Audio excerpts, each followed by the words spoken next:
foundational concept of the political sociology. This is the phenomena that is most important to study for the interface of political institutions, how they interact and influence the individual life. So now the time to our speaker. Now over to the Mithun Pandey. Everyone. First of all, I would like to thank Rajnikant sir for giving me this golden opportunity to speak in front of so many learned people. Sir has already summarized, going to say, uh, there can be no better explanation than what sir has said. I will only elaborate his points. So am I audible? Hello? Yes, yes. Okay, thank you, sir. So let's get started. First of all, political sociology is primarily concerned with the relationship between state and society. Political sociology studies how social trends influence political processes and how social forces shape political policies. It also studies the historical context of political theories. And in political sociology, we also study the role of social groups. One of the major concerns of political sociology is, and it is very relevant today, the formation of state, especially the modern nation state. इस पर Weimar and फाइंस्टाइन का thesis है, they have tried to explore कि post colonial states nation states की तरफ ही क्यों जा रहे हैं.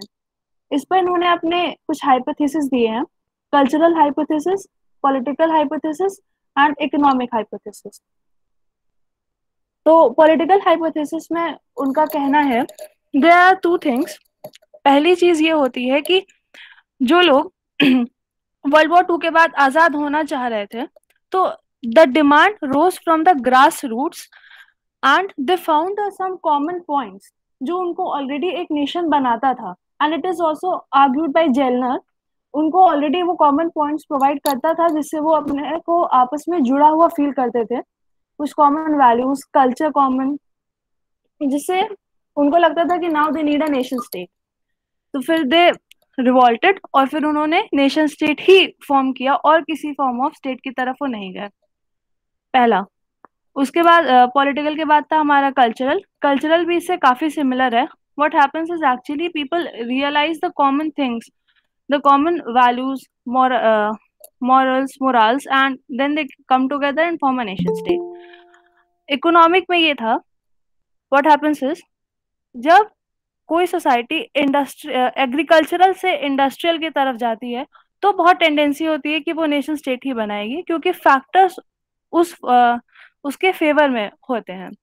Okay, now the subject matter of political sociology is political socialization, political culture, elitist theories, social ethics, discrimination, conflict, and Indian context में politics in India, political culture of India, nation building processes. Nation building processes यानी कि how nationalism came into existence. What were the factors which led to nationalism? And again, एक line में बोलना चाहें तो political sociology is simply the intersection of political science and sociology. And it forms a bridge between the two subjects. और अगर हम इसे academia में लोकेट करना चाहें तो इट इज अ सब डिसिप्लिन ऑफ सोशियोलॉजी. अब कुछ डेफिनेशंस हैं. डाउजी एंड ह्यूजेस का कहना है कि political sociology is the study of the inter relation between politics and society. Her definition में ये चीज कॉमन होगी कि पॉलिटिकल सोशियोलॉजी पॉलिटी और सोसाइटी के इंटर रिलेशन को स्टडी करता है या पॉलिटिकल साइंस और सोशियोलॉजी का ब्रिज है. Okay, now society is pre condition of politics, ये डाउजी एंड ह्यूजेस कहते हैं. और ये कहते हैं कि politics takes place when there is society. Dowse and Hughes का ये स्टेटमेंट कि politics takes place when there is society हमें सार्तोरी की तरफ ले जाता है. सार्तोरी ने अपने आर्टिकल रिगार्डिंग पॉलिटिकल सोशियोलॉजी में ये कहा था कि किसी भी डिसिप्लिन में कुछ गिवेंस होते हैं। फॉर एग्जाम्पल, अगर आप इकोनॉमिक्स पढ़ने जाएंगे तो वहां पे ये कहा जाएगा कि economy is everything, it has upper hand in the market. ये एडम स्मिथ का स्टेटमेंट है। तो इकोनॉमी पढ़ने जाएंगे तो दे विल से कि economy is everything, everything is influenced by the market and revolves around the market. और धीरे धीरे the nature of state is also defined by the market and society is also shaped around the market. Similarly जब आप political science पढ़ेंगे तो उसमें state सर्वे सर्वा they will say कि state influences everything, it controls all the aspects of life. इस तरीके से आप जब सोशियोलॉजी पढ़ेंगे तो सोशियोलॉजी आपको कहेगा कि society is everything, society influence state की policies, society takes major decisions, या फिर society defines the trends in market. तो this is how it goes. There are सब गिवेंस। अच्छा, गिवेंस को आप अजम्पशंस भी समझ सकते हैं। जैसे इकोनॉमिक्स में अजम्पशन है कि market existed since the Inception of history, history के बिगिनिंग से मार्केट एग्जिस्ट कर रहा है। ये इकोनॉमिक्स का है। सोसाइटी का सोशियोलॉजी का है कि सोसाइटी शुरू से एग्जिस्ट कर रही है और जो भी होगा सोसाइटी में ही होगा, उसी के अराउंड ही होगा, उसी के लिए ही होगा। ओके, अभी लिप्सेट का कहना है रिगार्डिंग पॉलिटिकल सोशियोलॉजी, ये कहते हैं कि earliest usages of the term political science occurred with the founding of Faculty of Political Science at the Columbia University, New York in the late 19th century। जैसा कि sir पहले ही कह चुके हैं कि political sociology as a defined discipline in the sense कि इसकी methodology और एपिस्टेमोलॉजी डिफाइन हो गई थी।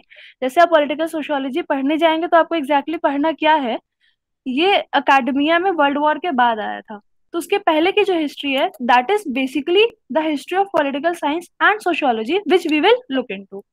ओके, तो पॉलिटिकल साइंस टर्म सबसे पहले 19th सेंचुरी में यूज किया गया था, ये लिप्सेट का कहना है।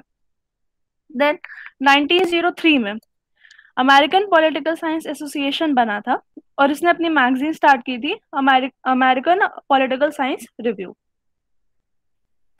Okay, then Stanford encyclopedia of philosophy का कहना है कि एरिस्टोटल ने पॉलिटिके वर्ड यूज किया था पॉलिटिकल साइंस के लिए। अब पॉलिटिके वर्ड पॉलिटिके एपिस्टीम, ये ग्रीक वर्ड है, इसका शॉर्ट फॉर्म है। और पॉलिटिकल वर्ड डिराइव किया गया है पॉलिटिकोस वर्ड से, जिसका मतलब है पर्टेनिंग टू द पोलिस। यहाँ पे police in the sense of city state है। फिर 20th सेंचुरी में पॉलिटिकल साइंस अब पक्का डिसिप्लिन बन चुका है। इसमें अभी हो रही थी study of history of political thought, analytical और कंपैरेटिव पर्सपेक्टिव्स के फॉर्म में, and they were also covering the temporal and spatial perspectives. अब अगेन पॉलिटिकल सोशियोलॉजी को अगर हम टेम्पोरल पर्सपेक्टिव से इंडिया से रिलेट करके देखेंगे तो यहाँ पे हमें थॉमस पैंथम का काम दिखता है एंड ये डिस्कस करते हैं इंडियन नेशन स्टेट का। अपने इस थीसिस में वी कैन से ये डिस्कस करते हैं इंडिया भारत में स्टेट का ओरिजिन और उसकी हिस्ट्री। ये डिफाइन करते हैं कि भारत में सबसे पहला कंसोलिडेटेड स्टेट हम मॉडर्न एम्पायर में ट्रेस कर सकते हैं, यानी कि इंडियन नेशन स्टेट की हिस्ट्री मॉडर्न एम्पायर से स्टार्ट होती है। ऐसा क्यों? क्योंकि इन्होंने अज्यूम करा एंड इसके हिस्टोरिकल एविडेंसेस भी हैं कि it was the first dynasty जिसने इंडिया को एक subcontinent in the sense consolidated empire के फॉर्म में खड़ा किया था। जब बांग्लादेश और कुछ हिस्सा हमारा नॉर्थ ईस्ट का, देन राजस्थान, अफगानिस्तान, बलूचिस्तान, पाकिस्तान, ये सब, और साउथ का कुछ पोर्शन छोड़ करके ऊपर के सारे पोर्शन करीब आपका कर्नाटका, आंध्र प्रदेश से ऊपर तक का एक एम्पायर के अंडर था। मतलब it was the first India, integrated India as we see today, although उसके कुछ पार्ट्स अब अलग हो चुके जैसे अफगानिस्तान एंड पाकिस्तान। तो ये थॉमस पैंथम का कहना है कि वहां से इंडियन नेशन स्टेट स्टार्ट होता है और फिर ये हिस्ट्री ट्रेस करते हैं कि उस समय कैसा स्टेट था। जैसे गुप्ता एम्पायर में उन्हें दिखता है कि गुप्ता एम्पायर में वी हैड स्ट्रॉन्ग ब्यूरोक्रेसी, धीरे धीरे रिलीजन का इन्फ्लुएंस कम हुआ था, चाणक्य की पॉलिसीज वर रूलिंग। अच्छा, यहाँ पे ये भी ट्रेस करते हैं कि गुप्ता एम्पायर ने थोड़ा रिलीजियस वे से डिफ्लेक्ट करा और ये थोड़ा we can say secular way, although secular की मीनिंग बहुत डिफरेंट होती है what we understand today, secular way पर चले और उससे सोशल कंडीशंस क्या प्रोड्यूस हुई, जैसे कि reducing value of Brahmanisation. These all things we study under political sociology. Okay. Then फिर ये आगे आते हैं and he describes Mauryan empire हो गया, then Gupta empire. ये इनका एक टाइप का स्टेट हो गया, when Indian state stood as consolidated one. उसके बाद ये आते हैं स्ट्रॉन्ग ब्यूरोक्रेसी पे जोर देते हुए ये बात करते हैं मुगल एम्पायर की. Mughal empire also had strong bureaucracy और उन्होंने बहुत सारे सिस्टम्स भी इनिशिएट किए थे भारत में धर्म को लेकर सिसेशन ना हो इसके लिए. एंड अकबर ने एक धर्म भी अलग से स्टार्ट किया था, दीन इलाही. इन सब की स्टडी करते हैं Thomas Pantham. Then he also discusses Tipu Sultan की ब्यूरोक्रेसी और उनका ऑपरेटिंग मैकेनिज्म. सी ये सब हम पढ़ रहे हैं पॉलिटिकल सोशियोलॉजी में. This is basically the study of state which comes under political science. लेकिन हम इसे पॉलिटिकल सोशियोलॉजी में इस व्यू पॉइंट से पढ़ रहे हैं कि कैसे सोशल ट्रेंड्स ने इसको इन्फ्लुएंस करा और इसका सोसाइटी पे क्या असर हुआ. यहाँ पे पॉलिटिकल सोशियोलॉजिकल एंगल ये है जो हमें ध्यान में रखते हुए आगे बढ़ना है. एंड उसके बाद फिर वो कॉलोनियल स्टेट पर आते हैं मुगल एम्पायर के बाद एंड टीपू सुल्तान के बाद कि कॉलोनियल स्टेट में क्या क्या चीजें हुई, कौन कौन सी पुरानी प्रैक्टिसेस उसने इन्वॉल्व करी एंड उसने सोशल प्रैक्टिसेस को कैसे इन्फ्लुएंस करा और चेंज करा. और उसके बाद एंड में वो प्रेजेंट हमारे डेमोक्रेटिक स्टेट पर आते हैं जो कि रिपब्लिकन है, इंडिपेंडेंट है and it is a post colonial state. तो ऑफ कोर्स ये कॉमनवेल्थ की कैरेक्टरिस्टिक्स डिस्प्ले करेगा. इसका गोल हमारा सोशल जस्टिस स्टैब्लिश करना है और इकोनॉमिक डेवलपमेंट अचीव करना है. उसके लिए क्या क्या प्रयास हुए कि नेहरू का सोशलिज्म, सेक्युलरिज्म, ये सब वो डिस्कस करते हुए अपना आर्टिकल कंक्लूड करते हैं. ओके. एंड में देखा जाए तो पॉलिटिकल सोशियोलॉजी नैरोज डाउन. हम एक लाइन में कहा जाए कि क्या डिफाइन करो कि क्या है political sociology, what do you study under it, तो हम कहेंगे कि it studies the interaction between society and the state and basically the state but social angle से. Okay. Sociology existence में आई as we know कि sociology में given है आपका society. You basically study society. क्या social structures हैं, institutions हैं, कैसे form हुए, क्यों sustain कर रहे हैं अभी तक क्यों नहीं खत्म हुए. We study that. और sociology existence में आई enlightenment के बाद. ऑफ कोर्स सभी डिसिप्लिन बहुत पहले से ही एग्जिस्टेंस में थे. ऐसा नहीं था कि एनलाइटनमेंट या वर्ल्ड वॉर 1-2 के पहले पढ़ाई नहीं होती थी but it was under the subject of philosophy. Academia में इनका डिफरेंशिएशन धीरे धीरे हुआ, स्पेशली वर्ल्ड वॉर 2 के बाद. अगर मॉडर्न कॉन्टेक्स्ट में देखें तो, क्लासिकल कॉन्टेक्स्ट में देखें तो एनलाइटनमेंट के बाद बहुत सारे सब्जेक्ट्स अलग अलग डिफरेंशिएट होके आए. और यहाँ पे एक सरप्राइजिंग पॉइंट ये है कि साइंसेस पहले आए थे देन सोशल साइंसेस. अभी साइंसेस पहले आए थे तो इसका मतलब ये नहीं कि सोशल साइंसेस की स्टडी नहीं होती थी, but social sciences were modelled after sciences. इनकी एपिस्टेमोलॉजी और मेथोडोलॉजी ये एनलाइटनमेंट के बाद ही डिफाइन होना शुरू हुई थी एंड चार्ल्स डार्विन वगैरह ने इसमें काफी बड़ा रोल प्ले किया था. और उसके बाद ही सोशल साइंसेस आए थे which were modelled on the basis of sciences. ये हमें दिखता है एवोल्यूशन ऑफ सोशियोलॉजी में बहुत ज्यादा, specially when we study Durkheim, August Comte. इन्होंने सोशियोलॉजी को मॉडल किया था न्यूटोनियन फिजिक्स पे. इनके आर्ग्यूमेंट्स थे कि sociology is positivist, okay, it is empirical. तो ये आर्ग्यूमेंट्स कहाँ से आए? ये आर्ग्यूमेंट्स उन्होंने साइंसेस से लिए थे और इन्होंने ऐसा इसीलिए भी किया था because they wanted to prove कि the discipline which they are discovering ये रिडंडेंट नहीं है, it is relevant to the society. अच्छा, अगेन सोशियोलॉजी सॉरी एग्जिस्टेंस में क्यों आई? इसका रीजन ये था, व्हाट हैपेंड वाज कि बहुत ज्यादा रेवोल्यूशंस हो रहे थे. फ्रेंच रेवोल्यूशन हुआ, उसमें बहुत ज्यादा ब्लड शेड लोगों ने देखा. Then there were wars, Franco Prussian war, ये वॉर, दुनिया भर के वॉर, स्पेशली यूरोप में तो बहुत ही ज्यादा वॉर. सोशल पीस नहीं थी. लोगों को लग रहा था कि जब साइंस में इतनी ज्यादा तरक्की हो रही है तो दुनिया में शांति क्यों नहीं है. ओके. तब अगस्ट कॉम्टे ने एक ऐसा डिसिप्लिन दिया sociology, it is the mother of all sciences. उन्होंने कहा, उन्होंने एक हायरार्की ऑफ साइंसेस डिफाइन करी. उसमें उन्होंने सोशियोलॉजी को क्वीन साइंस कहा. It is the mother of all sciences. इस साइंस में सारे साइंस समाये हुए हैं and it will study sociology and discipline दिया sociology, it is the mother of all sciences. उन्होंने कहा, उन्होंने एक हायरार्की ऑफ साइंसेस डिफाइन करी. उसमें उन्होंने सोशियोलॉजी को क्वीन साइंस कहा, it is the mother of all sciences. इस साइंस में सारे साइंस समाये हुए हैं and it will study sociology and provide the solutions which we are looking for, यानी कि पीस प्रोवाइड करेगा हमें हर चीज आसपास ऐसी क्यों हो रही है इसके रीजंस प्रोवाइड करेगा। एंड अगेन यहाँ पे एक चीज नोटिस या रादर नोट डाउन करने वाली है कि सोशियोलॉजिस्ट का काम खाली ऑब्जर्व करना होता है, they generally they do not give any solutions. आज भी जैसे सोशियोलॉजिस्ट स्टडी करते हैं किसी रीजन की, तो गवर्नमेंट को वो प्रिडिक्शंस नहीं देते हैं, दे जस्ट डिस्क्राइब कि वहां पे क्या हो, जैसे किसी योजना की स्टडी कर रहे हैं पब्लिक पॉलिसी की, तो वहां पे वो उनको डेटा देते हैं, प्रोवाइड करते हैं कि सपोज करिए आपने गेहूं पहुंचाने का काम शुरू करा, तो गेहूं पहुंचा या नहीं, कितना पहुंचा, कितना गायब हो गया इसके अलावा ये बताते हैं कि उससे लोगों की जिंदगी में क्या असर पड़ा, आपका फूड डिस्ट्रीब्यूशन सिस्टम सुधरा या नहीं, दैट्स इट। ये नहीं बताते हैं कि आप उसको सुधारने के लिए क्या कर सकते हैं, they only give observation. Okay, तो अगस्ट कॉम्टे ने भी यही कहा था कि they will observe and tell कि what is going on actually and why is it so, हम लोग शांति से क्यों नहीं रह पा रहे हैं, why are we still fighting despite walking on the path of development. Okay, then और आगे देखते हैं डेफिनेशंस पॉलिटिकल सोशियोलॉजी की। तो यहाँ पे we have Bendix and Lipset and they are very important scholars.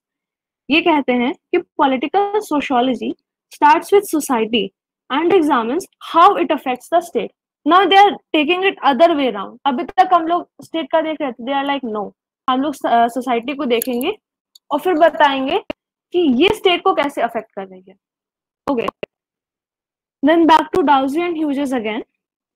Political sociology as the study of political behavior within a sociological perspective of framework.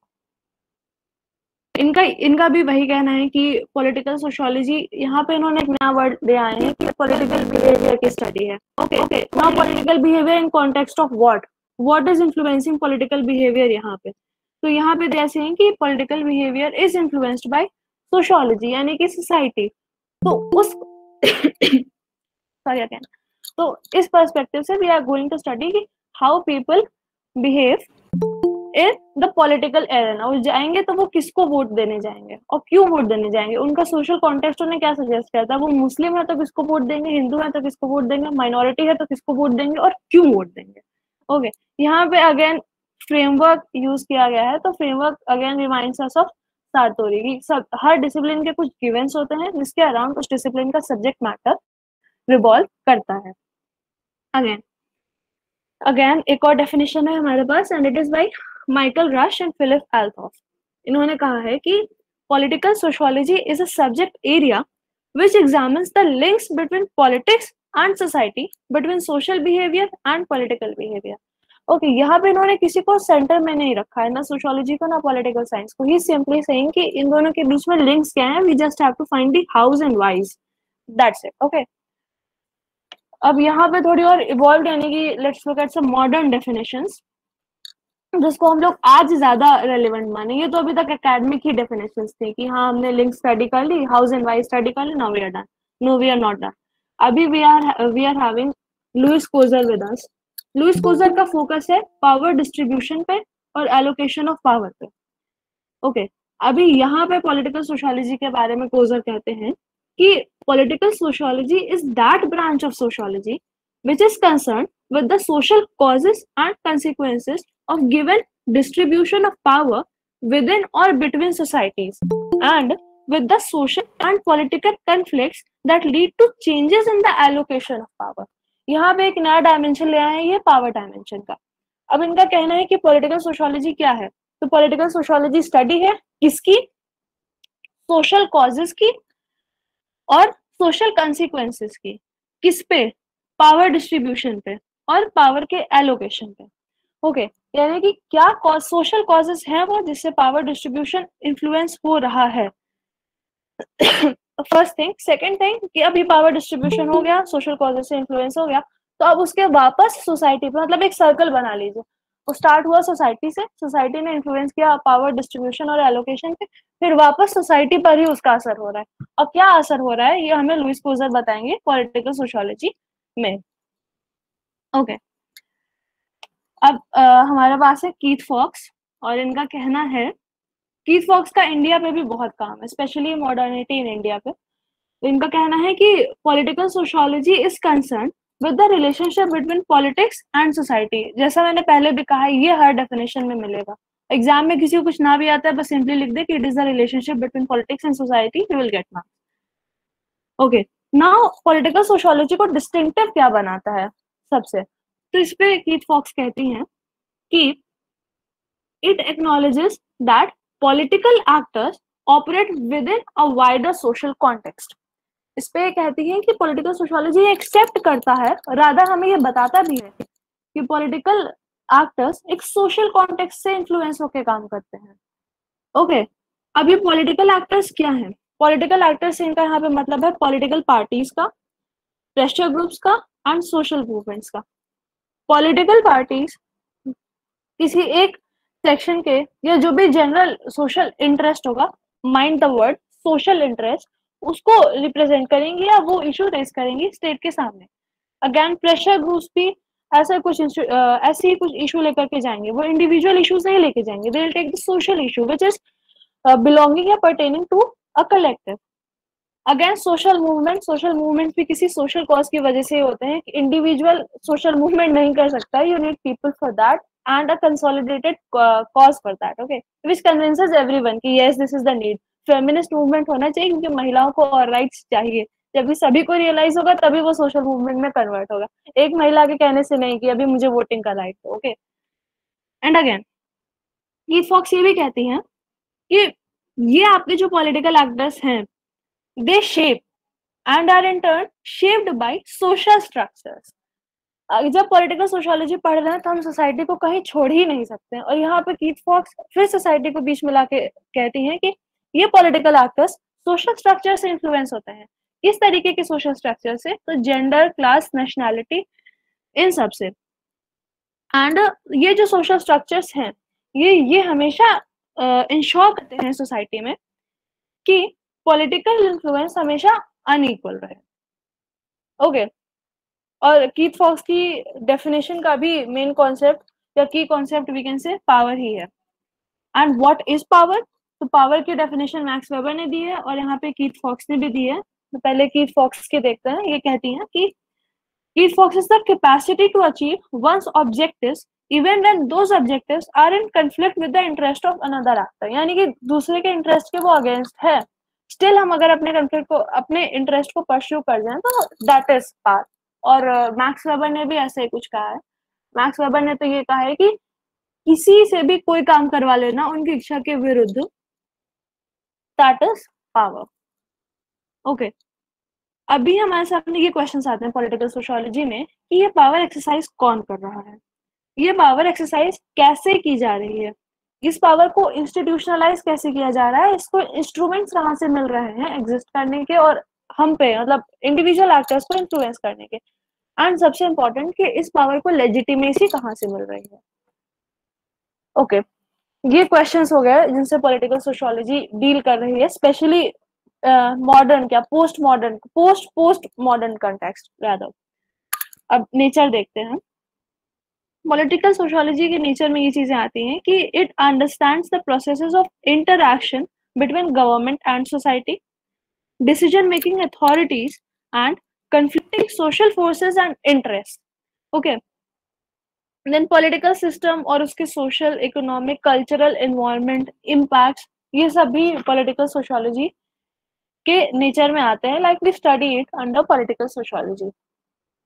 And conflict management, articulation of interest and issues का articulation, interest का articulation और political integration and organisation, ये भी political sociology का important part है। Overall अगर एक line में समराइज करें तो फोकल पॉइंट क्या है, यहाँ इस पैरा से फोकल पॉइंट निकलता है कि political sociology is the interplay of socio cultural, socio economic and socio political elements. Again एक चीज और जो है पॉलिटिकल सोशियोलॉजी को डिस्टिंक्ट बनाती है और वो ये है इसकी अप्रोच। इसकी अप्रोच इंस्टीट्यूशनलिस्ट अप्रोच जो कि पॉलिटिकल साइंस में होती है और बिहेवियरलिस्ट अप्रोच से डिफरेंट होती है। क्योंकि बिहेवियरलिस्ट अप्रोच ये इंडिविजुअल एक्टर को पॉलिटिकल एरेना में रख के स्टडी करती है। इससे थोड़ा साइकोलॉजिकल टिंट आ जाता है उसमें, जैसे मोटिव स्टडी करते हैं, एटीट्यूड्स, परसेप्शंस। पॉलिटिकल सोशियोलॉजी वो नहीं करती, it does not deal with individual.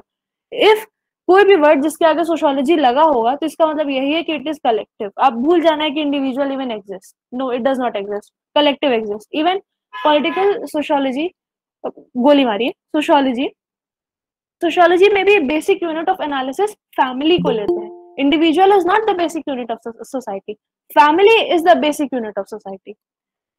Okay, again political sociology is closely linked with political philosophy. Of course it is linked. इसमें जब आप पढ़ेंगे तो we study Hegel also, Kant also, and John Locke, Rousseau, ये सब भी पढ़ा जाता है इसमें। And we study political thought also.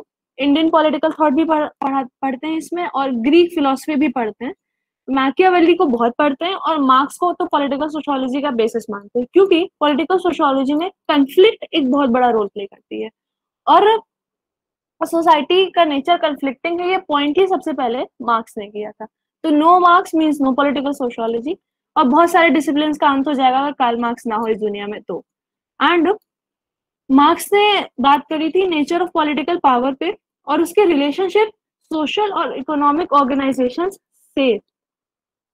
Okay, Marxist theory of economic determinism laid the foundation of political sociology. Economic determinism में ये था कि base and superstructure, basis economics, and economics defines everything. It was a critique of political economy, of course it was, but it basically studied कि again society पे उसका क्या structure होता है, social classes कैसे form होती हैं, उनका basis क्या होता है। Although उन्होंने उसको एक economic उसमें दिया था कि social classes are basically economic classes based on ownership of property, but still it had an effect on the society. जब social consciousness I, people united and they changed the whole social system by conflict. Okay, so Marx also is a subject of study in political sociology, and we study his theories of power and theories of state. Communism we study basically. और classical text है political sociology का सबसे पहला इब्न खालदून का मुकदमा, जिसमें वो state के नेचर और थोड़ा बहुत पनिशमेंट से डील करते हैं कि स्टेट के क्या फंक्शंस होने चाहिए, सोसाइटी कैसे उसके फंक्शंस को इन्फ्लुएंस करती है, इन सब से वो डील करते हैं। वेबर भी बहुत इंपॉर्टेंट थिंकर है पॉलिटिकल सोशियोलॉजी में, और इनका काम है the Protestant ethic and the spirit of capitalism. इसमें बेसिकली उन्होंने डील तो किया है पावर से, स्टेट से, मार्केट से, और थोड़ी बहुत मेथोडोलॉजी पार्ट भी आता है इनमें सोशियोलॉजी का। पर इनमें देखने की ये बात है, वेबर ने अपनी इस छोटी सी थीसिस में ये पूरा डिफाइन कर दिया कि कैपिटलिज्म का राइज कैसे हुआ, what were the basic again social reasons behind it and conditions in a religion which took the society towards capitalism.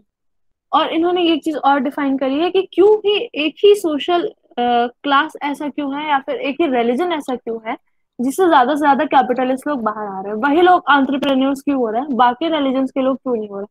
तो of course it has lots of social element in it. Okay, तो it also comes under political sociology. As aforesaid, conflict बहुत ही important part है political sociology का, इसीलिए भी क्योंकि ये political realism like Marx, political realism in the sense कि ये हमें कॉन्फ्लिक्ट रियलिटी के बहुत करीब ले जाती है, स्पेशली फील गुड सिचुएशंस कि सब अच्छा है। नो, कॉन्फ्लिक्ट हमें दूसरों के इंटरेस्ट, मतलब थोड़े इथनोसेंट्रिक फॉर्म में देखें तो वी एंड द अदर, हम लोग और वो दूसरे लोग, तो वो दूसरे लोगों के इंटरेस्ट से हमें वाकिफ कराती है कॉन्फ्लिक्ट। अगर वो दूसरे लोग ना बोले, कोई कॉन्फ्लिक्ट ही ना हो, तो हम लोग फिर फील गुड फीलिंग में रह जाएंगे और वो लोग कभी सरफेस पे नहीं आ पाएंगे। ओके, और कॉन्फ्लिक्ट का सबसे बड़ा फंक्शन ये होता है कि ये पावर के कंसंट्रेशन को, एक जगह पावर के कंसंट्रेशन को रोकती है। एंड अगेन, जैसा पहले भी कह चुके हैं कि political management of conflict through compromise and adjustments, ये पॉलिटिकल सोशियोलॉजी के एरेना में आता है। फॉर एग्जाम्पल, अगर ट्राइबल्स ट्राइबल्स झारखंड मूवमेंट कर रहे हैं, they want a separate state, उसको सॉल्व करना comes in the ambit of political sociology. Overall and में कंक्लूड करेंगे एक लाइन में कि understanding source and social basis of conflict, conflict management, compromise, ये पॉलिटिकल सोशियोलॉजी का सब्जेक्ट मैटर हो जाता है. ओके, स्कोप क्या है पॉलिटिकल सोशियोलॉजी का? अब स्कोप में देयर आर टू ग्रुप्स और तीसरा जो है वो उन दोनों का मिक्सचर है. पहला ग्रुप कहता है कि स्टेट पॉलिटिकल है, ठीक है. It is the subject matter, not the groups. मतलब कि स्टेट हमारा सब्जेक्ट मैटर है पॉलिटिकल सोशियोलॉजी का, सोशल ग्रुप्स नहीं है. ओके, क्यों नहीं है? उसका रीजन ये देते हैं क्योंकि पॉलिटिक्स सेटल्ड ऑर्डर पे डिपेंड करता है और ये settled order, social institutions, social structures हमें स्टेट के डिसीजन से मिलते हैं. स्टेट हमारे लिए फॉर्म करता है. अगर स्टेट आज ट्रिपल तलाक को बैन कर रहा है तो वो एक नई प्रैक्टिस सेट कर रहा है जो फ्यूचर में एक सोशल इंस्टीट्यूशन को अफेक्ट करेगा और इस प्रैक्टिस को खत्म करेगा. अगर स्टेट ऐसा नहीं करता तो ये प्रैक्टिस अभी भी कंटिन्यू रहती. तो हमें कौन यहाँ पे प्रैक्टिसेस प्रोवाइड कर रहा है? सोशल इंस्टीट्यूशंस और स्ट्रक्चर्स को कौन इन्फ्लुएंस कर रहा है? स्टेट कर रहा है, सोशल ग्रुप्स नहीं कर रहा है. मतलब एक पर्टिकुलर ग्रुप जो ट्रिपल तलाक के फेवर में था वो नहीं हमें बता रहा है कि what we need to do, और वो यहाँ पे कुछ खास इन्फ्लुएंस नहीं डाल रहा है. The state is deciding what is right for us और वो हमारे फ्यूचर के लिए प्रैक्टिसेस सेट कर रहा है जो कि आगे चल के क्रिस्टलाइज हो जाएंगे, कॉन्क्रीट हो जाएंगे. आज से 50 साल बाद ट्रिपल तलाक हमें नहीं मिलेगा अगर सब ऐसे ही अच्छा चलता रहा. तो अभी थोड़ी आइडियलिस्टिक कंडीशन होगी but this is what we perceive in academy.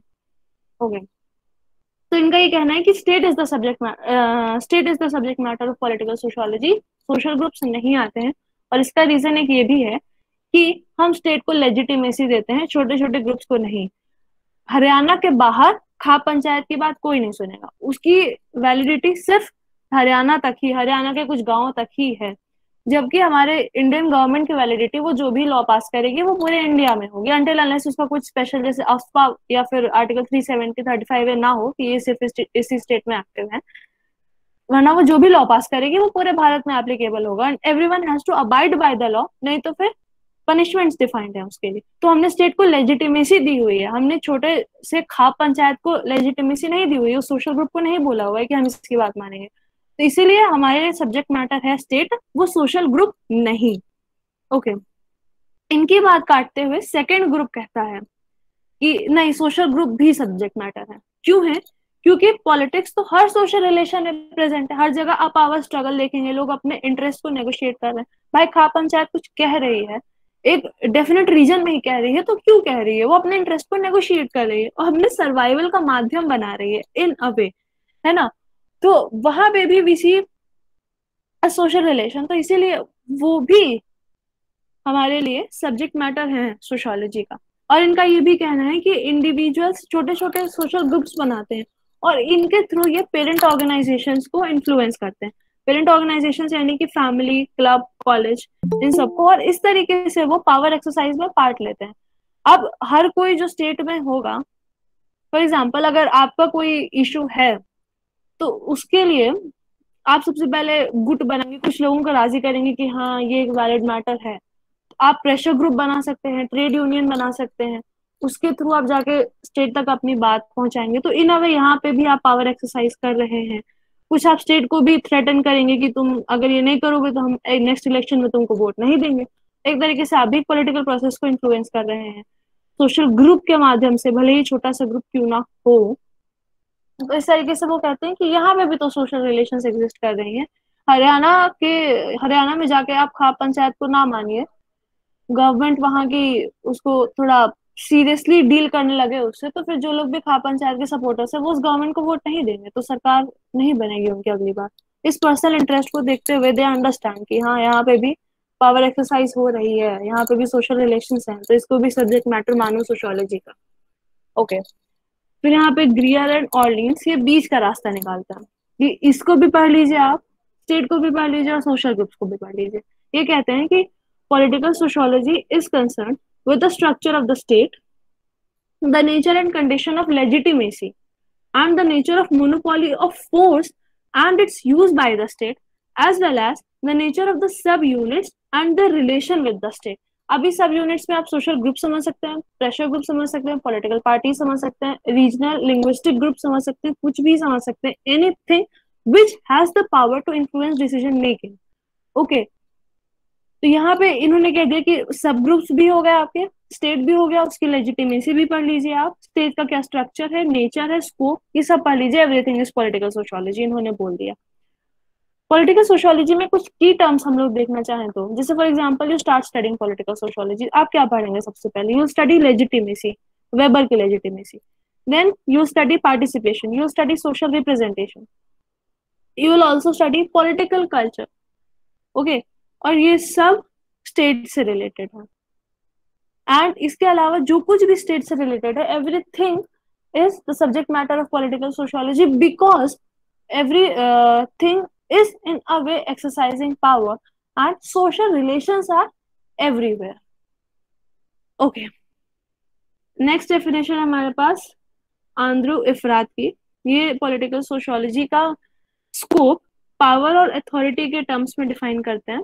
ये बोलते हैं कि पॉलिटिकल सोशियोलॉजी का स्कोप है causes, patterns and consequences of distribution and process of power and authority in all social systems. Social systems से इनका मतलब है यहाँ पे छोटे ग्रुप्स, जैसे फैमिलीज हो गया, एजुकेशनल और रिलीजियस ग्रुप्स हो गया। हमारे भी एक एजुकेशनल ग्रुप है, द सर्कल।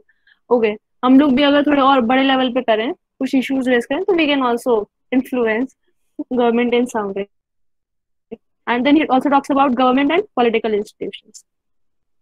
देन फिर Lipset and Bendix again scope define करते हैं। इन्होंने कुछ टर्म्स दिए हैं, जैसे इन्होंने बोला है कि we study voting behaviour, concentration of economic power, political decision making, then ideologies of political movement and interest groups, political parties, voluntary associations, problems of oligarchy, problems of bureaucracy, ये सब पॉलिटिकल सोशियोलॉजी के scope में आते हैं। फिर डाउजी and Hughes आ जाते हैं। ये कहते हैं कि problem of social order and political obedience, ये भी पॉलिटिकल सोशियोलॉजी का स्कोप है। यहाँ पे एक इम्पॉर्टेंट साइंटिस्ट है, ही इज रिचर्ड जी ब्रॉन्गार्ट।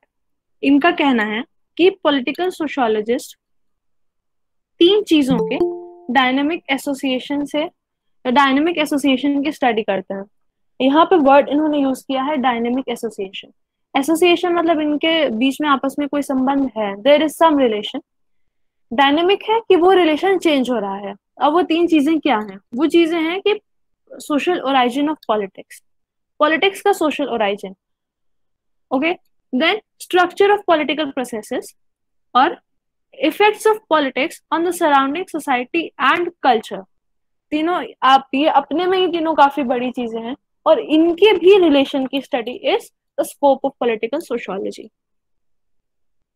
अब पॉलिटिकल सोशियोलॉजी में 4 एरियाज आते हैं, मोटा मोटी देखें तो, political structures, political life, political leadership और पॉलिटिकल डेवलपमेंट। पॉलिटिकल स्ट्रक्चर्स में आता है सोशल क्लास। सोशल क्लास हमें मार्क्स और वेबर की याद दिलाता है। Then caste, caste is India India India, but ऐसा नहीं है इंडिया में ही नहीं, हर जगह कास्ट है, in a way in different forms. Okay, then we also study elite, interest groups, bureaucracy यानी मैक्स वेबर, फिर political parties, political factions, ये सब political structures में आते हैं, जो political sociology के वो 4 टॉप एरियाज में से एक है। political structure हो गया पहला। दूसरा था political life।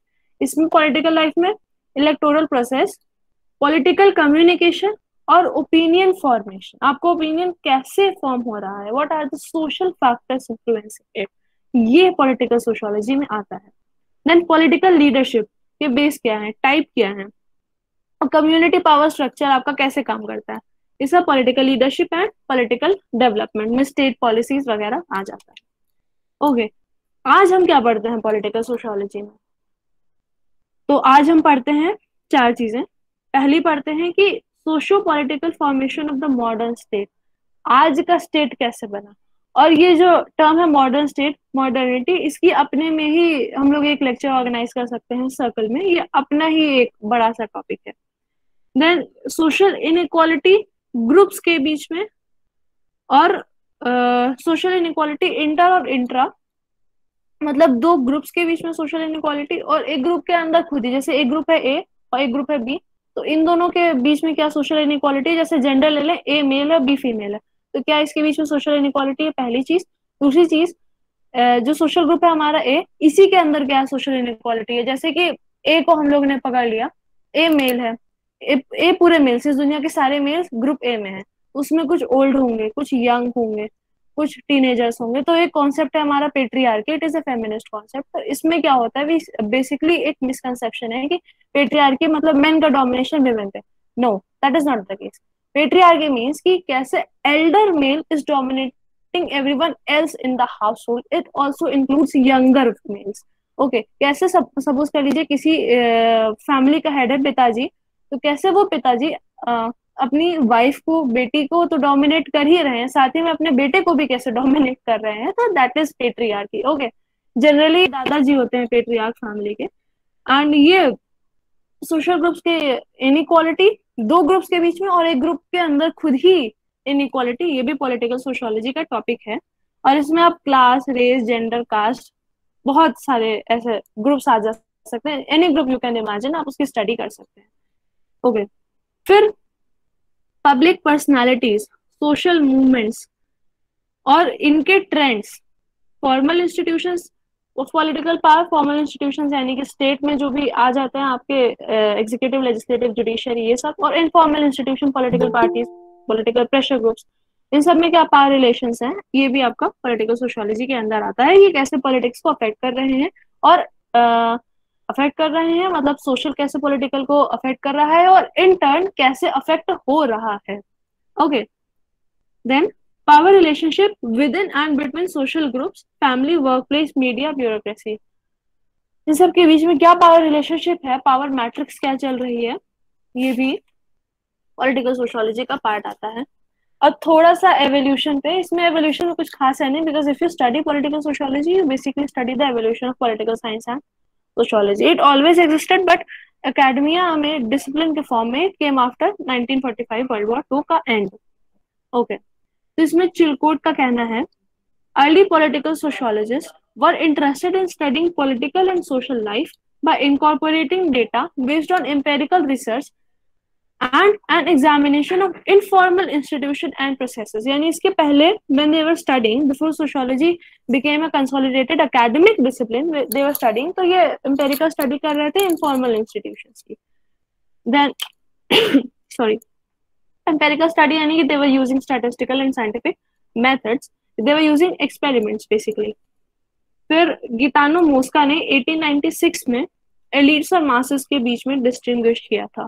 ये एक बड़ा मूव था पॉलिटिकल सोशियोलॉजी का। एलिट्स का इनका मतलब था intellectuals, civil servants and managers. ये पार्लियामेंट्री डेमोक्रेसी में अपने में एक पॉलिटिकल क्लास फॉर्म करते हैं। अब ना व्हाट हैपेंस कि गितानो मोस्का ने basically circulation of elite theory दी थी। इसने पॉलिटिकल सोशियोलॉजी को एक नया डायरेक्शन दिया। अब ना व्हाट हैपेंड कि इन्होंने ये कहा, ये जो एलीट क्लास है इसमें intellectuals, civil servants and managers हैं। पहला ये कि ये पॉलिटिकल क्लास फॉर्म करता है पार्लियामेंट्री डेमोक्रेसी में।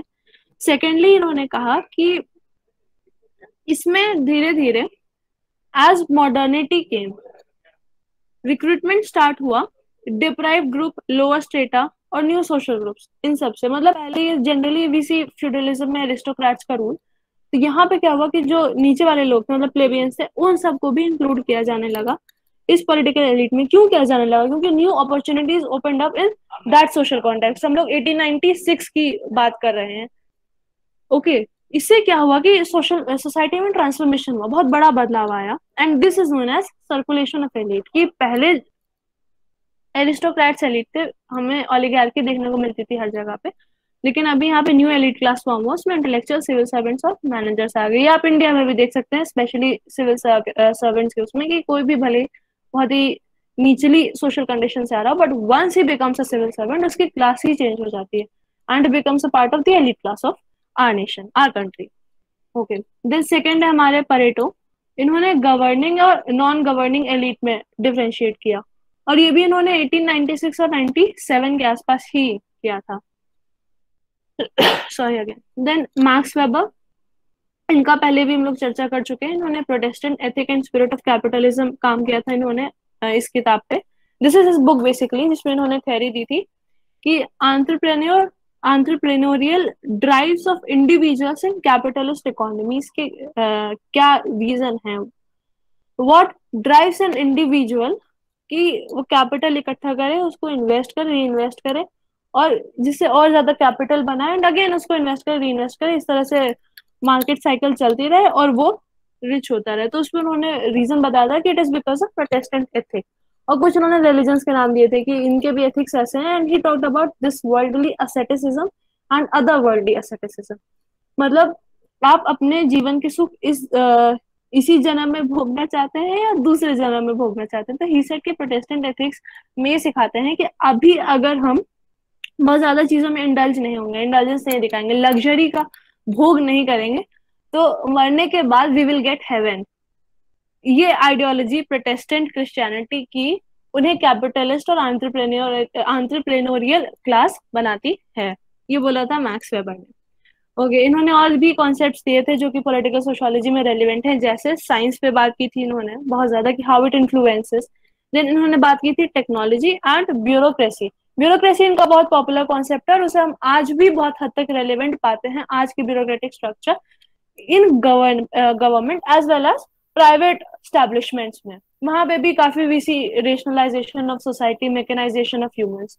ओके, देन ये तीनों thinkers Gaetano Mosca, Pareto and Weber, इन्होंने 20th century American political scientist को बहुत इन्फ्लुएंस किया और बहुत हद तक आज भी कर रहे हैं। हिस्टोरिकल कॉन्टेक्स्ट में देखा जाए तो यहाँ पे छोटा सा कंटेंट है हमारे पास पीटर वेगनर का। इन्होंने पॉलिटिकल सोशियोलॉजी को एक लार्जर कॉन्टेक्स्ट ऑफ मॉडर्निटी में प्लेस किया है।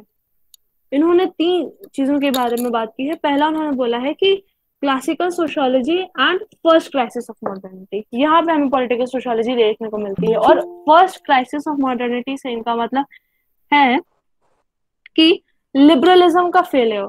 कैसे फेल हुआ? लिबरलिज्म टॉक्ड अबाउट लिबरलिज्म, और जिस सोसाइटी में दे टॉक्ड अबाउट लिबरलिज्म वहां पे विमेन वर नॉट लिबरलाइज्ड। तो पहला कंट्रडिक्शन हुआ कंडीशन ऑफ विमेन, दूसरा कंडीशन हुआ कि वर्किंग क्लास की कंडीशन, और तो तीसरा हुआ कि उस सोशल कॉन्टेक्स्ट से बाहर निकल के, मतलब यूरोप से बाहर निकल के इधर आइए, आप कॉलोनीज की तरफ आइए, अफ्रीका इंडिया की तरफ। तो ये भी लिबरल कॉलोनीज नहीं थी, ये कॉलोनाइज्ड थी। ये पहला क्राइसिस ऑफ लिबरलिज्म था, मतलब कॉन्ट्रडिक्शन विद इन लिबरलिज्म। बात आप कर रहे हैं लिबरलिज्म की, पर खुद ही आपके यहाँ की सिचुएशन डामाडोल है। देन सेकंड था organised modernity and the consolidation of sociology, Peter Wagner. तीसरा second crisis of modernity and renewed debate on the possibility of sociology। Okay, ये तीनों हिस्टोरिकल कॉन्टेक्स्ट थे जिसमें पॉलिटिकल सोशियोलॉजी एग्जिस्टेंस में आई। तो this was all of my lecture. मैंने political sociology का अपनी अंडरस्टैंडिंग में डेफिनेशन, नेचर, स्कोप और थोड़ा बहुत एवोल्यूशन डिस्कस किया। तो कोई क्वेश्चंस है तो बताइए, नहीं तो फिर thank you.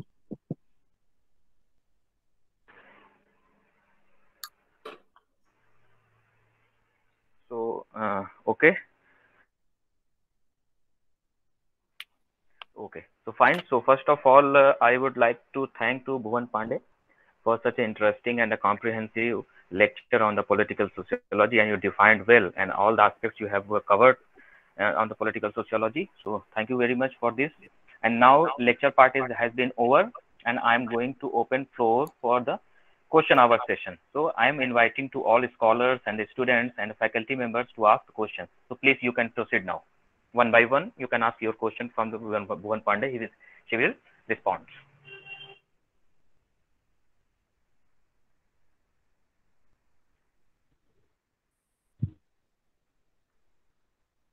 Now, anyone?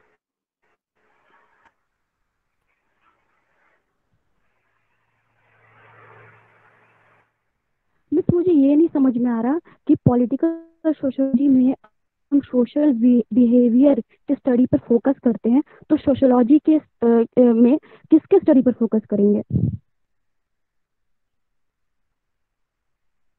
Okay, तो आपका क्वेश्चन है कि अगर सोशल बिहेवियर को हम लोग पॉलिटिकल सोशियोलॉजी के सब्जेक्ट मैटर में रखेंगे तो हम सोशियोलॉजी में क्या पढ़ेंगे। ओके, तो हम यहाँ पे सोशल बिहेवियर की बात कर रहे हैं।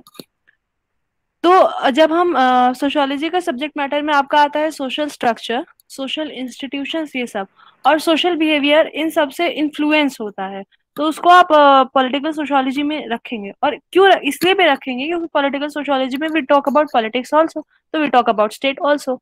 तो how state policies, how state या कोई भी action of state policy, law, कुछ भी, how it affects the social behaviour. इसीलिए आई थिंक हम लोग सोशल बिहेवियर को पॉलिटिकल सोशियोलॉजी में रखेंगे, ना कि सिर्फ सोशियोलॉजी में रखेंगे। और सोशियोलॉजी का सब्जेक्ट मैटर देखा जाए तो वो it basically deals with everything that is social, यानी कि social structure, institution, and remember कि सोशल मतलब कलेक्टिव, नॉट इंडिविजुअल। यहाँ पे इमाइल डर्कहाइम का एक कॉन्सेप्ट आ जाता है सैक्रेड और प्रोफेन का। यहाँ पे सेक्युलर भी बताना चाहेंगे। जैसे सैक्रेड में क्या होता है, सैक्रेड से हम स्टडी समझते हैं पवित्र, मतलब समथिंग दैट इज पवित्र और होली, और इसको रिलीजियस कॉन्टेक्स्ट में देखते हैं, but that is not the case. Sacred का मतलब ये होता है कि समथिंग जिसे सोसाइटी में मेजॉरिटी का सपोर्ट प्राप्त हो। जैसे कि हमारे यहाँ चोरी करना गलत है, तो जो चोरी करेगा वो प्रोफेन हो जाएगा हमारे लिए, he is going against the collective morality of society. Okay, तो ये हो गया सैक्रेड प्रोफेन। अगेंस्ट सेक्युलर है आपका, secular is profane, secular is something which is against the established practices of society, which is against the common values, norms and morals. तो ये है, ये सब है subject matter of sociology. Okay, fine. And now anyone else want to ask the question? Please. नहीं नहीं, मैं कुछ पूछ नहीं रहा हूँ शुक्ला जी, मैं अर्चना के सवाल और भुवन के जवाब को थोड़ा सा एक्सटेंड कर रहा हूँ। भुवन ने बिल्कुल सही कहा। एक्चुअली पॉलिटिकल साइंस हो या सोशियोलॉजी हो या कोई भी डिसिप्लिन हो, उसको हम लोग बिल्कुल ऑटोनॉमस तरीके से नहीं देख सकते कि पॉलिटी जो है सिर्फ और सिर्फ पॉलिटिकल बिहेवियर को ही प्रभावित करती है। इवन जैसे हम वोटिंग बिहेवियर में देखते हैं कि कैसे caste, class, gender, rural, urban, location, leadership, ideology सब कैसे इन्फ्लुएंस करते हैं। तो सबका अमलगम है एक तरीके से आज के टाइम पे। अब पॉलिटिकल सोशियोलॉजी खास करके ये बिल्कुल इंटरफेस से काम करता है। सोसाइटी को गवर्न करती है पॉलिटिकल इंस्टीट्यूशंस, तो सोसाइटी से पॉलिटिकल इंस्टीट्यूशंस प्रभावित होती हैं और पॉलिटिकल इंस्टीट्यूशन से सोसाइटी प्रभावित होती है। इन दोनों के इंटरेक्शंस का ही अध्ययन है पॉलिटिकल सोशियोलॉजी। मैं अर्चना को बेसिकली ये बताने की कोशिश कर रहा हूँ। हालांकि दुर्खाइम का जो इन्होंने बताया है बिल्कुल सही बताया है कि जो उन्होंने अपने कंसेप्ट में ये बातें बताई, तो बस उसी में एक वो था। और मैं देख रहा हूँ कि विशाल विनीत भी हैं यहाँ पर। विशाल विनीत, आप भी सवाल पूछ सकते हैं। आप non political science, non sociological background से हैं, बट नहीं पूछ सकते तो बता तो सकते हैं कि बहुत अच्छा बोला भुवन ने, कमेंट तो कर ही सकते हैं।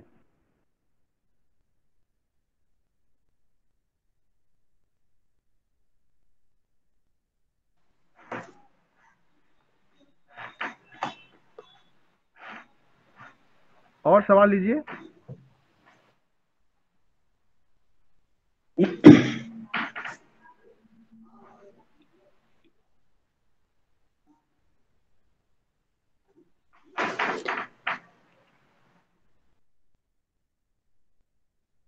और कोई सवाल है बच्चों के? सर I मेरा think एक today क्वेश्चन nobody है has it. कि Yes. सर पॉलिटिकल सोशियोलॉजी और सोसाइटी की पॉलिटिक्स में क्या डिफरेंस है?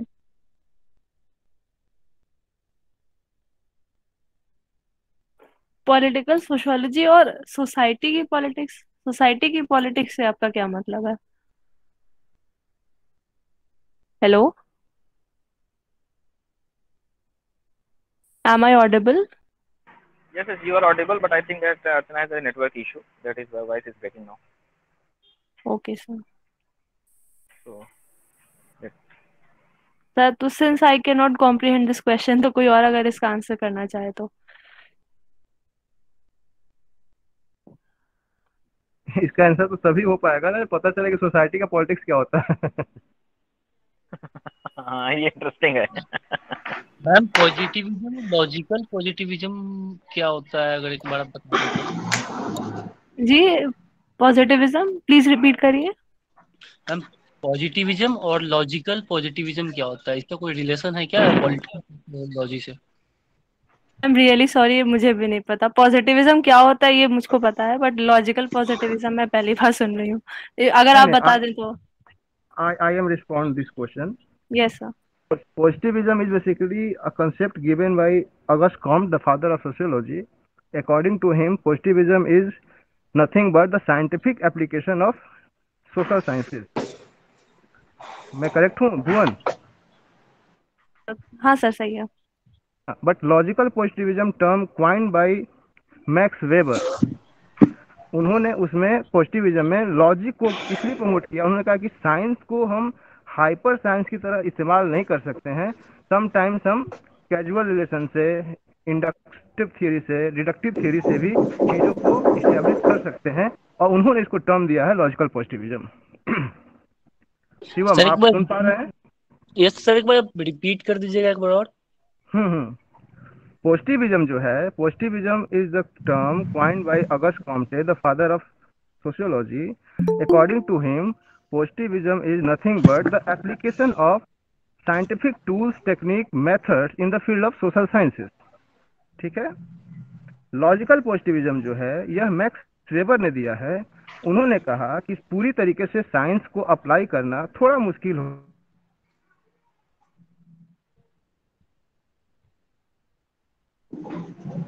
होगा सोशल साइंसेज के फील्ड में, तो हम उसके कैजुअल मेथड से, डिडक्टिव मेथड से, कोरिलेशन से भी रिजल्ट को प्राप्त कर सकते हैं. और इस तरीके के जो उन्होंने एफर्ट दिए उसको लॉजिकल पॉजिटिविज्म कहा जाता है. बहुत ज़्यादा जानने के लिए आप पॉलिटिकल थियरी उसी अब आप जब पढ़ेंगे तो आपको पहले और दूसरे चैप्टर में ही बॉक्स बना हुआ होगा, उसमें मिल जाएगा ये. Thank you sir.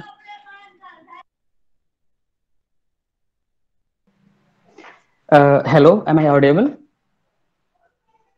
Yes, Yes, you are audible. You can ask. Okay, सबसे पहले भुवन जी को कंग्रेचुलेशन एंड थैंक यू. आपने बहुत अच्छे से और बहुत एक्सटेंसिवली इस लेक्चर को प्रिपेयर किया और डिलीवर किया. So I am very happy for you. और एक्चुअली बहुत अच्छा लगा सुन के पॉलिटिकल सोशियोलॉजी का जो जितना इनकम्पासिंग लेक्चर था. It was very nice. तो मेरे पास क्वेश्चन तो नहीं है, बट एक दो I would like to add up something कि एक जगह आपने बोला कि sociology, I think in your initial lecture you were saying कि सोशियोलॉजी जो है वो what should be का अध्ययन करता है. मतलब sorry, what is out there, मतलब क्या है, क्या होना चाहिए उसके बारे में वो बात नहीं करता. It means it's not a value loaded discipline. Okay, ये आपका वो लाइक स्टेटमेंट था. तो एक्चुअली ऐसा था जब सोशियोलॉजी इमर्ज हो रहा था 19th and 18th सेंचुरी में, तब एक बहुत ये इट वाज अ डिबेट की सोशियोलॉजी या इस तरह की जो सोशल साइंसेस हैं उनका वो एक फिजिक्स या जो फिजिकल साइंसेस हैं इनको इमिटेट कर रही थी. तो जो फिजिक्स या फिजिकल साइंसेस होती हैं उनका काम उस टाइम तक, या जो उनका मेन फोकस था वो इस पे था कि व्हाट इज आउट देयर, ना कि क्या होना चाहिए. तो वो ऑब्जेक्टिविज्म सोशल साइंस में भी लाने का पूरा प्रयास किया गया. जो अर्ली सोशियोलॉजिकल स्टडीज हुई, चाहे उसमें इमाल दुर्खाइम हो या पॉजिटिविस्ट अप्रोच के अगस्ट कॉम्ट हो. बट लाइक 1930s के बाद से जो डेवलपमेंट हुआ सोशियोलॉजी में, खासकर जब फ्रैंकफर्ट स्कूल आया और उसके बाद post modernism and post structuralism आया, तो उनका या जो फेमिनिस्ट मूवमेंट आया या न्यू सोशल मूवमेंट जो 70s से, या दलित स्टडीज आई इंडिया में बेसिकली, या जो रेसिज्म के ऊपर जो भी काम हुए, तो उसमें ये एक लैकुना सोशियोलॉजी का निकल के आया कि सोशियोलॉजी का काम सिर्फ ये नहीं है कि क्या है.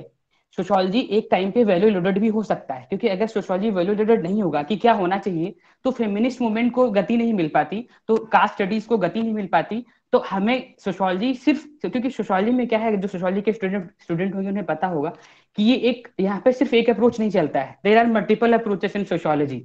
तो एक सोशियोलॉजी का पार्ट है जो सिर्फ ये स्टडी करता है कि क्या है वहां पे, एक ये भी पार्ट स्टडी करता है कि क्या होना चाहिए. फॉर एग्जाम्पल, अगर मोटा मोटी हम डिवाइड करें, so basically there are two type of knowledge. One is applied and one is pure knowledge. So the main nature of the pure knowledge is कि knowledge production, ठीक है, जो अभी तक हो जो 1930s तक हुआ. लेकिन उसके बाद जो स्टडीज हुई उन्होंने ये भी बोला कि जो अप्लाइड जो पार्ट था सोशियोलॉजी का, उसने इस पे भी फोकस किया कि क्या होना चाहिए. और यही रीजन है. और आज का जो रिसेंट जो डेवलपमेंट है सोशियोलॉजी में, मेनली इन यूरोपियन सोसाइटी, खासकर जैसे कि फॉर एग्जांपल मिशेल ब्रॉवे, उनका कहना है कि अभी सोशियोलॉजी का जो नीड है, क्योंकि sociology in European country, specially in developed country, sociology is dying subject. वहां पे सोशियोलॉजी का जो इंपॉर्टेंस है वो कम हो रहा है, तो उसको फिर से रिवाइव करने के लिए सोशियोलॉजी को एक प्रैग्मेटिक अप्रोच के साथ आगे आना चाहिए। तो उसमें उन्हें नया कॉन्सेप्ट दिया है पब्लिक सोशियोलॉजी। इसका मतलब कि सोशियोलॉजी का काम सिर्फ नॉलेज प्रोडक्शन ना होके हमें वैल्यू लोडेड भी होना है। हमें ये भी बताना है कि कहाँ पे खामियां हैं, कहाँ पे खूबियां हैं, कहाँ पे इसको मोर इम्प्रूव कर सकते हैं। और साथ ही साथ एक जो पहले से विधा चल रहा है वो तो चलता ही रहेगा कि हम सोसाइटी के नॉलेज प्रोडक्शन के लिए। तो ये एक पहला मेरा कमेंट है। दूसरा एक और है कि एक जगह और लेक्चर में एक बात आया कि सोशियोलॉजी जो स्टडी करता है वो बेसिकली फैमिली का स्टडी करता है या सोसाइटी का स्टडी करता है। उसके लिए individual doesn't matter. Actually till a time being ये कॉन्सेप्ट था सोशियोलॉजी में कि इंडिविजुअल, ये एक्चुअली डिबेट चला बहुत ज्यादा कि हम किसकी स्टडी करें सोशियोलॉजी में, सोसाइटी की, मतलब अगर उसको थोड़ा रिफाइंड वर्ड में थोड़ा बोलें तो स्ट्रक्चर की स्टडी करें या इंडिविजुअल की स्टडी करें। इसको हम एजेंसी बोलते हैं। स्ट्रक्चर और एजेंसी का डिबेट काफी अरसे तक चला, क्योंकि जो इंडिविजुअल है या जो एक्टर है या जो इंसान है, अगर छोटा एकदम ग्रॉस फुट लेवल पे अगर बोला जाए, तो जो व्यक्ति है वो समाज को प्रभावित कर रहा है और सेम टाइम जो समाज में व्यक्ति को प्रभावित कर रहा है। तो जो दुर्खीम और वहां के जो पॉजिटिविस्टिक जो स्कूल था, उसका मानना था कि सोसाइटी के ऊपर व्यक्ति का कोई असर नहीं होता, जो सोसाइटी के द्वारा गवर्न होगा, जो इंडिविजुअल है सोसाइटी के द्वारा गवर्न होगा।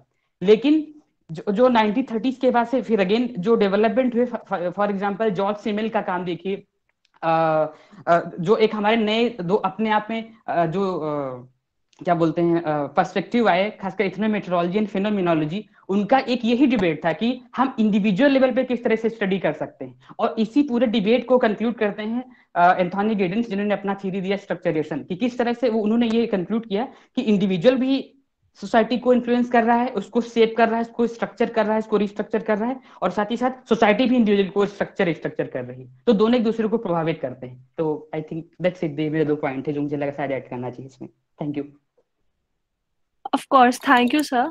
आपके पहला पॉइंट में तो थोड़ा मेरी भी इग्नोरेंस है, क्योंकि पब्लिक सोशियोलॉजी के बारे में मुझे कुछ भी नहीं पता था। I study more about it. और हाँ, ये structure versus agency debate, ethnomethodology and phenomenology, हाँ, इसे भी थोड़ा और मुझे पॉलिटिकल साइंस से रिलेट करके कंटेंट बनाना चाहिए था, तो it would have been more encompassing. Thank you sir add करने के लिए। पवन जी के बात को मैं थोड़ा सा और आगे बढ़ाऊंगा, क्योंकि हम लोग का ये जो सेकंड सेगमेंट होता है, इसमें हम लोग जितना कमेंट ऐड करते हैं तो और वाइडन हो जाती हैं चीज़ें, और जो लेक्चर पार्ट होता है या जो स्टूडेंट हैं या जो हम लोग हैं, हम लोग उसमें और चीज़ें जोड़ लेते हैं। तो बिल्कुल सही कहा उन्होंने। तो दो तीन चीज़ें हैं। सबसे पहली बात तो ये है कि जब तक पॉजिटिव इंडिविजुअलिज्म का कंसेप्ट नहीं आया था मेथोडोलॉजी में, एक इंडिविजुअल मेथोडोलॉजी जो बात है, राजीव भार्गवा का जो थीसिस है ऑक्सफोर्ड से पब्लिश हुई थी, उसको देखा जाना चाहिए, क्योंकि उसके बाद से मेथोडोलॉजी में इंडिविजुअल्स को हम लोगों ने बहुत प्रमोट किया। उसके अलावा देखिए, समाजशास्त्र में एथनोग्राफिक स्टडी के बारे में सभी लोग जानते हैं, कैसे कल्चर को उसमें जाके पार्टिसिपेंट बिहेवियर के द्वारा उसका अध्ययन किया जाता था। लिबरलिज्म की जब क्राइसिस शुरू हुई 1970 ऑनवर्ड्स, तो लिबरलिज्म में कई लोगों ने लिबरलिज्म को क्रिटिसाइज करते हुए कई सारे थियरीज प्रोवाइड की, जिसमें इंडिविजुअल वर्सेस कम्युनिटी का जो एक डिबेट चला, जिससे कम्युनिटेरियनिज्म आया, मल्टीकल्चरलिज्म आया। तो इंडिविजुअल तो ठीक है, बट उसकी जो एम्बेडेडनेस है उसको भी देखे जाने की वकालत शुरू हुई। तो उसके बाद से उसका इन्फ्लुएंस देखिए, कोई भी सोसाइटी में, कोई भी सोशल साइंस में या कोई भी डिसिप्लिन में कोई भी नया चेंज आता है, वह चेंज सभी डिसिप्लिन को कहीं ना कहीं इम्पैक्ट करता है, प्रभावित करता है। तो उस तरीके से जो इंडिविजुअल का कंसर्न आया, जैसे पब्लिक पॉलिसी की बात करते हैं हम पॉलिटिकल साइंस में, उसी तरीके से पब्लिक सोशियोलॉजी है। इवन सोशल पॉलिसी का एक पूरा का पूरा पेपर पढ़ाया जाता है। तो बिल्कुल पवन जी ने जो बात कही, अच्छा कहा, और आई एम हैप्पी कि पवन जी ने पार्टिसिपेट किया, क्योंकि पवन जी बहुत दिन से इंतजार कर रहे थे कब सोशियोलॉजी का कोई चीज़ आए और हम उसमें बोलें, और मैं चाहता था कि उनको मॉडरेशन का काम दे, बट उनका मॉडरेशन लगा हुआ है। जब फेमिनिज्म पे लेक्चर होगा भारती सहता मैम का, तो Pawan Dixit will be moderator of that session. तो वेरी गुड, बहुत अच्छा इनपुट था। खैर, अभी और भी सवाल आएंगे और भी कमेंट आएंगे। जो हमारे एक्सपर्ट्स हैं, भारती सहता मैम हैं यहाँ पर, विकास शुक्ला जी हैं, और मैं भी कई प्रश्न आए अभी। नाउ विकास जी, आप देखिए आगे का issue. Yes, yes. So now anybody want to ask the question, then you can proceed your question and she will respond. Anyone?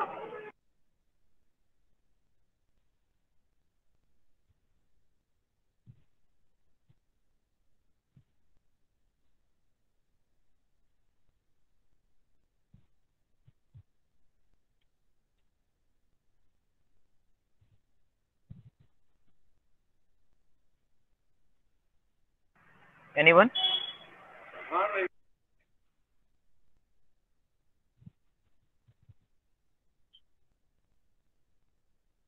Yes, Ritik.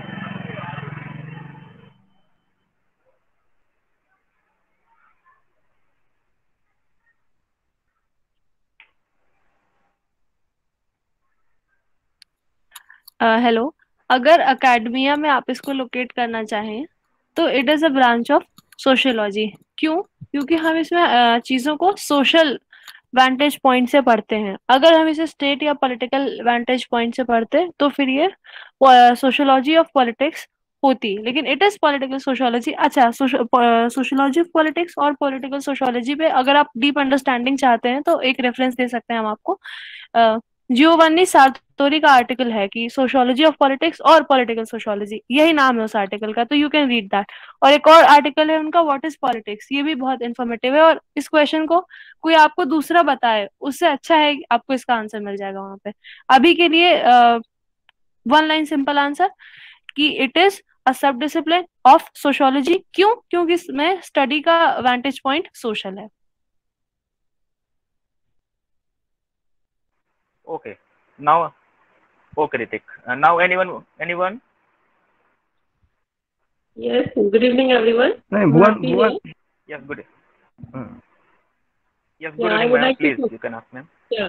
I would like to Yes. congratulate PT student Bhuvan.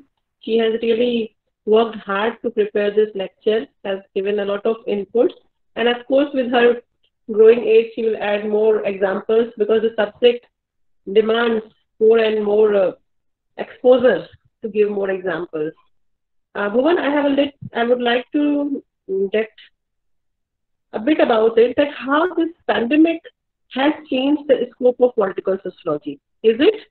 If yes, then how? Because you have very sharply discussed about the scope of political sociology. So how this pandemic has changed or not changed the scope of political sociology? Good evening, ma'am. Thank you for your wishes. Political sociology का scope, as we have discussed before, I think it has expanded the scope of political sociology. क्यों? क्योंकि after the setting of pandemic बहुत सारे नए processes आए हैं, they have started. जैसे for example like एक बहुत ही छोटा सा एग्जाम्पल लेते हैं वैक्सीनेशन का। नाउ द थिंग इज कि we demand vaccination, right? Now state will plan some policies for it, and again society will influence it. कुछ लोग वैक्सीनेशन करवाएंगे, कुछ लोग नहीं करवाएंगे। वैक्सीनेशन का प्रोक्योरमेंट कहाँ होना है, कैसे होना है, इन सब की study I think. Economic factors भी पॉलिटिकल सोशियोलॉजी के अंदर आते हैं उस हद तक जहां तक उन्हें सोशल पॉइंट से देखा जाए कि how they are impacting the larger society. तो आई थिंक कि the new practices which have started, and we also had to set new social institutions to counter this pandemic. जैसे हमारा ये द सर्कल है, it came into existence because of pandemic. अगर ऐसे नहीं होता तो फिर हम लोग ऐसे ऑनलाइन इंटरेक्शन नहीं कर रहे होते अभी। तो आई थिंक मैम ये थोड़ा स्कोप हमारा एक्सपैंड हुआ है पॉलिटिकल सोशियोलॉजी का। Yeah, because the problems are new, the problem solving approach is being now adapted with this in this subject only.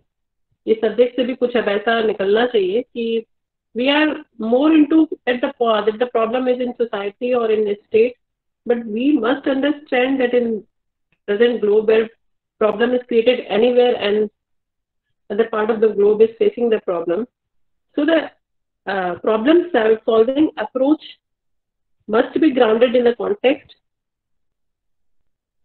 with a global perspective, because the nature of the problem is quite devastating. Yes, thank you, Bhuvan. All the best. Happy to hear you. Yes. I Thank have you, I ma'am. have I have Uh, one query, not query, I think with the correction. सबसे पहले तो भुवन, आपने जो साटोरी का वो बताया paper, आप circle में डालिएगा उसको ताकि लोग पढ़ें उसको। yes. दूसरा कि पॉलिटिकल सोशियोलॉजी सोशियोलॉजी का डिसिप्लिन है या पॉलिटिकल का डिसिप्लिन है, इस पे बड़ा डिबेट है कि it is termed as political sociology और sociology of politics. The second thing कि political sociology as a subject, as a paper teach in PG in sociology, जबकि पॉलिटिकल साइंस में ये यूजी में ही पढ़ाया जाता है। तो ये डिबेट तो खैर कंटिन्यूसली चलता रहेगा कि ये पॉलिटिकल साइंस का है या सोशियोलॉजी का है। तो उस डिबेट को छोड़ के हम बस इस पे फोकस करें कि इट इज़ इंटरफेस और कैसे इंटरेक्ट कर रही हैं सोसाइटी एंड पॉलिटिकल इंस्टीट्यूशंस, उस पर फोकस करें तो ज़्यादा अच्छा है। बट मैं चाहूँगा कि आपका एक कंट्रीब्यूशन हो और आप वो पेपर जरूर डालें ताकि जो लोग के सवाल हैं उसको डिस्कस करें, उसको पढ़ें और भी ज़्यादा Actually, enlightened. yeah, Rajni sir, actually ये भी है ना कि जितना इंटरडिसिप्लिनरी नॉलेज, मल्टीडिसिप्लिनरी स्टडीज पे जितना फोकस होने लगा है, as we have come to accept that knowledge is interdisciplinary, तो ये डिबेट पहले ये डिबेट 1950-60s में बहुत ज्यादा थी। It's about the sociology of politics and the political sociology. ये सोशियोलॉजी का ब्रांच है, या हम तो बीए थर्ड ईयर से एमए में भी बहुत जगह पढ़ाया जाता है ये पेपर।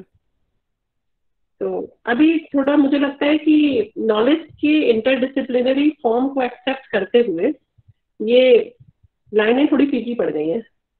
तो beyond the debate, as you said, बिल्कुल मैम, इस डिबेट से आगे बढ़ के प्रॉब्लम सॉल्विंग की ओर ज्यादा फोकस हो गया है। Obviously ma'am. So now I would like to invite our faculty members as well. If they want to put their views, then it's most welcome.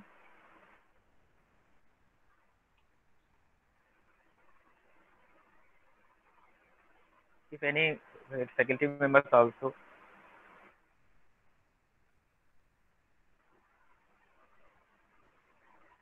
I think nobody. So मैं एक यहाँ पे अपना एक इनपुट रखना चाह रहा हूँ। तो I am audible Rajni sir? मैं आई एम ऑडिबल? ओके। तो अभी जैसा कि अभी बात चल रही थी कि एक साइंटिफिक स्टडी वर्सेस जो वैल्यू एडेड स्टडी के बारे में बात चल रही थी, या उसके पॉजिटिविज्म और लॉजिकल पॉजिटिविज्म के बारे में बात चल रही थी। तो देखिए बेसिकली क्या है कि जब भी हम इस कॉन्टेक्स्ट में बात करते हैं कि हम सोशल साइंसेज में ह्यूमन बिहेवियर की स्टडी कर रहे हैं, ठीक है, हमारे लिए एक ह्यूमन जो फंडामेंटल यूनिट ऑफ एनालिसिस जो है वो ह्यूमन बिहेवियर है। तो जैसे डेविड ईस्टर ने जो है बिहेवियरिस्ट थियरी को प्रेजेंट किया, तो बिहेवियरिस्ट थियरी में वो उस साइंटिफिक मेथोडोलॉजी को, या हम इसको दूसरे संदर्भ में कहें कि वो एम्पिरिकल मेथोडोलॉजी के थ्रू ह्यूमन स्टडी को स्टडी करने के बारे में बात कर रहे थे, या उनका मानना था कि हम उसके बेस पे प्रिडिक्शन कर सकते हैं ह्यूमन बिहेवियर के बारे में। बट प्रॉब्लम ये है कि on the basis of factual judgement and we can say that and on the basis of scientific methodology और the empirical methodology we cannot predict about the human behavior. So we need some value judgment as well. Value loaded study हमें भी उसकी आवश्यकता पड़ती है, और यही reason था कि जो है आफ्टर 9 years हम देखते हैं कि जो पोस्ट बिहेवियरिज्म की थ्योरी को रीइंट्रोड्यूस करना पड़ा। कि बेसिकली क्या है कि scientific methodology plus value loaded study, दोनों का कॉम्बिनेशन हमको करना पड़ेगा, तब जाकर हम जो है एक कॉम्प्रिहेंसिव एनालिसिस की तरफ बढ़ पाएंगे। और यहाँ पे एक इम्पोर्टेंट जो एस्पेक्ट डॉक्टर रजनीकांत सर ने जोड़ा कि हमें एक अब नया जो एक फिनोमेना निकल कर सामने आ रहा है एथनोग्राफिक स्टडी का, बहुत ही साउंड एक तरीके मेथोडोलॉजी है स्टडी की, और एक जेन्युइन जो हम रिसर्च की तरफ बढ़ते हैं तो वो एक अलग एस्पेक्ट हमारे सामने निकल कर आ रहा है। सो आई थिंक दैट कि अगर हम सोशल साइंसेस में हैं तो ये जो साइंटिसिज्म का जो डिबेट है, scientism versus value loaded study का, तो वहां पर दोनों के कॉम्बिनेशन की उतनी ही ज्यादा जरूरत है। हम किसी एक पर्सपेक्टिव को लेकर आगे बढ़े कि हम साइंटिफिक मेथड को अडॉप्ट करके प्रिडिक्शन कर सकते हैं, ह्यूमन बिहेवियर को स्टडी कर सकते हैं, स्टेट को स्टडी कर सकते हैं, या हम सोसाइटी की स्टडीज कर सकते हैं, तो ये पॉसिबल नहीं है। तो वन डायमेंशनल वे की जगह पर हमें जो है मल्टी डायमेंशनल वे की तरफ जाना होगा, उन दोनों को कंबाइन करके आगे बढ़ना होगा, then we can create the genuine research. So this is my input only, but and I would like to congratulate to Bhuvan Pandey for the interesting and such a comprehensive lecture. So anybody want to ask a question, then you can.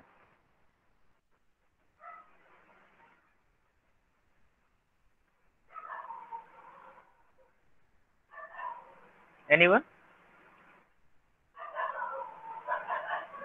I think Rajnikant sir, I think nobody. You must go to binding session. Okay, so fine. So now question answer session has been over, and again I am congratulate to the Bhuvan Pandey for such a comprehensive lecture on the political sociology, and also thank to all the participants who participated in this session. And now I declare that to wind up for the session. Okay, thank you. We will meet in next session. Thank you.